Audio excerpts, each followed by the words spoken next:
Israel संरक्षण मंत्रालयाच्या महासंचालकांची भारताच्या संरक्षण सचिवांसोबत चर्चा। दहशतवादाविरुद्धच्या लढाईत इस्रायलचा भारताला पूर्ण पाठिंबा। ऑपरेशन सिंदूरच्या प्रभावीपणाचं इस्रायलकडून कौतुक।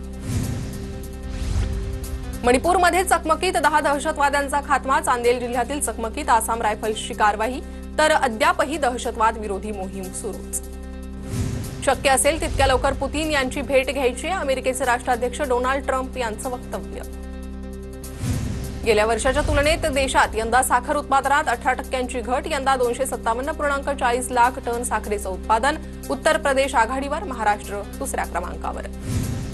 एनडीएचं सरकार असणाऱ्या राज्यांची 24 तारखेला दिल्लीत बैठक। मुख्यमंत्री आणि आम्ही दोन्ही उपमुख्यमंत्री उपस्थित राहणार, अजित पवारांची माहिती।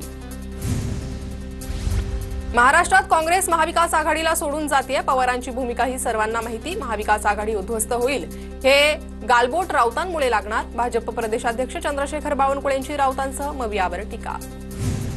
आरक्षणासाठी आत्महत्या झाल्या, खरं काय खोटं काय माहित नाही। आगीत एकाला ढकललं, तो ओबीसी होता, ओबीसीवाला कशाला आगीत जाईल। भुजबळांचं अप्रत्यक्षपणे मराठा आंदोलकांच्या आंदोलनावरून वक्तव्य। रामराजे नाईक निंबाळकरांची सातारा पोलिसांकडून 3.5 तास चौकशी। मंत्री जयकुमार गोरे बदनामी प्रकरणात वडूज पोलिसांकडून तपास।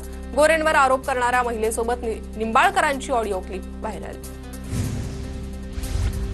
रोहित पवार रावणाला राम म्हणतायत, त्यांची कीव येते। रामराजे निंबाळकरांच्या नावातच फक्त राम आहे, मात्र त्यांचं काम शकुनीसारखं आहे, जयकुमार गोरेंची टीका। नाशकात गोपीचंद पडळकरांच्या कार्यक्रमात अल्पवयीन मुलानं लॉरेन्स बिश्नोईचे पोस्टर झळकावले। बिश्नोईचे पोस्टर दाखवणाऱ्यावर कठोर कारवाई झालीच पाहिजे, मुख्यमंत्री फडणवीसांची प्रतिक्रिया। रस्ते अपघातातील मृत्यूला वनविभाग जबाबदार असेल, लोकांच्या जीवापेक्षा वनविभाग मोठं नाही। उपमुख्यमंत्री एकनाथ शिंदेंचा अधिकाऱ्यांना सज्जड दम।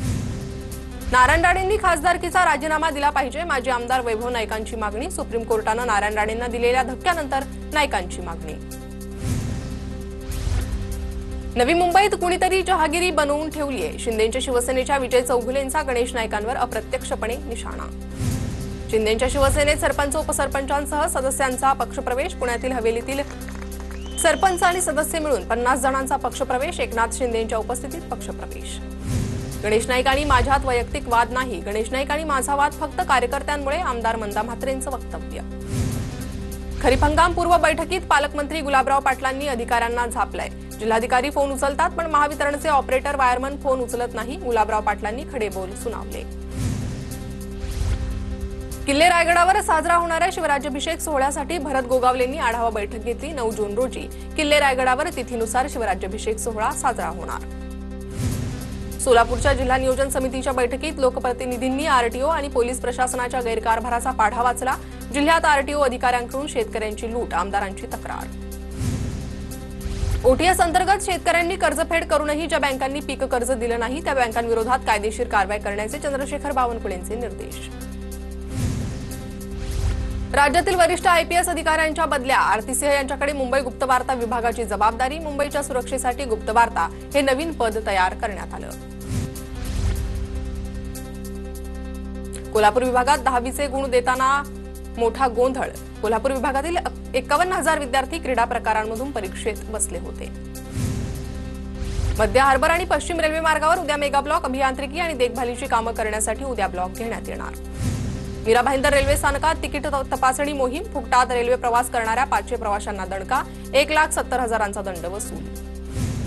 पावसाळ्यापूर्वी पुणे महापालिकेकडून शहरातील नाले, पावसाळी लाईन, चेंबर दुरुस्ती आणि साफसफाईची कामं। पुण्यात नाले सफाईची 85% कामं पूर्ण, महापालिका प्रशासनाचा दावा। राज्यात पुढील आठवडाभर पावसाचा येलो अलर्ट। 21 आणि 22 मे रोजी कोकण, गोवा, मध्य महाराष्ट्रातील अनेक जिल्ह्यांमध्ये सोसाट्याच्या वाऱ्यासह मुसळधार पाऊस। लवकरच मान्सूनचं आगमन होणार। मुंबईत आज हलक्या ते मध्यम स्वरूपाच्या पावसाची शक्यता, तर पुढील 2 ते 3 दिवस मुंबईत संपूर्ण दिवसभर ढगाळ वातावरण राहील, हवामान विभागाचा अंदाज। रायगड, रत्नागिरी जिल्ह्याला हवामान विभागाकडून 4 दिवसांचा येलो अलर्ट। जिल्ह्यात काही ठिकाणी हलका ते मध्यम स्वरूपात पाऊस पडण्याचा अंदाज। नाशिकच्या निफाडमधील भरवस फाटा, गोळेगाव आणि गोंदेगावात मुसळधार पाऊस। पावसाचं पाणी शेतात साचल्यानं शेताला तळ्यांचं स्वरूप, तर पिंपळगाव, बसवंत परिसरात मुसळधार पावसामुळे द्राक्ष बागेत पाणीच पाणी। जळगावात मुसळधार पाऊस, केळी, मकासह इतर पिकांचं नुकसान, तर उकाड्यापासून नागरिकांना दिलासा। जळगावच्या अमळनेरमध्ये यात्रेनिमित्त थाटलेल्या दुकानात पावसाचं पाणी शिरलं। वादळी वाऱ्यामुळे काही दुकानांवरील छत उडालं, दुकानदारांचं मोठं नुकसान। पूर्वमोसमी पावसामुळे बीडच्या कुटेवाडीत कांदा उत्पादक शेतकऱ्यांचं नुकसान। बीड कृषी उत्पन्न बाजार समितीचे संचालक धनंजय गुंदेकर यांनी नुकसानीची पाहणी केली, पंचनामे करण्याची मागणी।